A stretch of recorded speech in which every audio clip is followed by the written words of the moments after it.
রাত 1টা বাজে আর আমি এখনো পর্যন্ত ছাদে দাঁড়িয়ে আছি। কেন জানি আজকে আর রুমে যেতে মন চাচ্ছে না। রাতের এই পরিবেশটা অনেক ভালো লাগছে, কিন্তু আমার মনের ভিতর কাল বৈশাখী ঝড় বয়ে যাচ্ছে।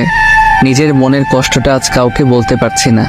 হঠাৎ পিছন থেকে কে যেন ডাক দিল। চোখের পানিগুলো মুছে পিছনে তাকিয়ে দেখে আব্বু দাঁড়িয়ে আছে।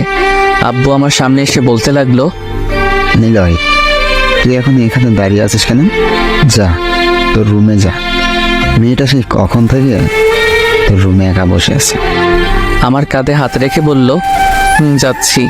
আমি যেই আসতে যাব আব্বু আবার বলল, দেখ বাবা, মেয়েটা অনেক ভালো, ও তোকে অনেক সুখে রাখবে। আমি কিছু বললাম না, কারণ কিছু বলার মতো ভাষা নেই। তাই একটা শুকনো হাসি দিয়ে ছাদ থেকে নেমে রুমে চলে আসলাম। দরজার সামনে দাঁড়িয়ে আছি আর ভাবছি আজকে কি থেকে কি হয়ে গেল। একটা দীর্ঘ নিঃশ্বাস ছেড়ে রুমের দরজা খুলে ভিতরে